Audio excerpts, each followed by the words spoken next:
My brother has been telling everyone I abandoned our dying father, but he has no idea I kept every text message. For 3 years, my brother Jake played the hero, told our entire family I refused to help with Dad's cancer treatment, said I was selfish, that I chose my career over family. Our aunts wouldn't look at me at Christmas. Our cousins blocked me on social media. My own mother called me once, crying, asking how I could be so cold. Here's what actually happened. In 2021, Dad got diagnosed with stage 3 lung cancer. I immediately offered to move back home, take leave from work, whatever he needed. Jake said he had it handled. He lived 20 minutes from Dad. I was 2 hours away in another city. Jake promised he'd keep me updated, that he'd let me know when Dad wanted visitors. I sent money every single month, $3,000 over 18 months. Jake said it was for Dad's medication, for his medical bills, for things insurance didn't cover. I never questioned it. He was my brother. I trusted him. I called Dad every single week, sometimes twice a week, but Jake always answered Dad's phone, said Dad was sleeping or at a doctor's appointment or having a bad day and wasn't up for talking. Just text him, Jake would say. It's easier for him right now. So I did. I sent dozens of text messages, long ones, telling Dad I loved him, that I was thinking of him, asking how treatment was going. I got short replies, usually just a thumbs up emoji or thanks son. I thought that was just how Dad texted. He was 71. He'd never been great with phones.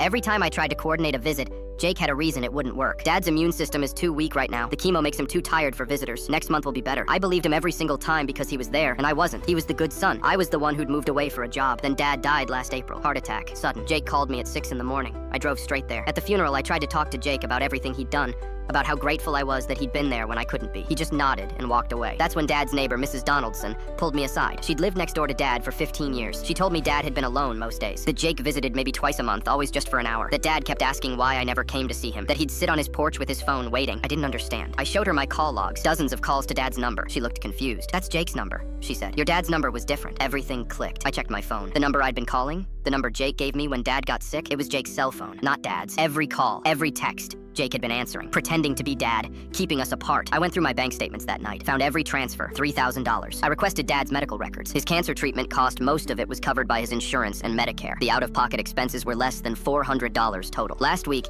Jake posted on Facebook a long emotional post about how hard it had been losing Dad, how he'd sacrificed everything to take care of him, how he'd paid for everything alone because his selfish brother refused to help. He asked for donations for Dad's headstone, said he was broke from covering all of Dad's expenses by himself. 200 people commented, calling me garbage, saying I should be ashamed. My aunt shared it. My cousin commented that I was dead to the family. I took a screenshot. Then I commented with 18 months of bank transfers, each one labeled for Dad's medication. I attached the medical records showing Dad's actual costs. I posted screenshots of my call logs to Jake's number. Then I added Mrs. Donaldson's phone number and wrote, call her if you want to know how often Jake actually visited. I included one text message, one I found on Dad's real phone when I went through his things, from Dad to his friend. I don't understand why my son won't visit. Jake says he's too busy with work. I just want to see him before I go. Jake deleted his entire Facebook account within an hour. So did his wife. My aunt called me, apologizing, crying. She'd already sent Jake $300 for the headstone. 17 other people have messaged me asking if they can get their donations back.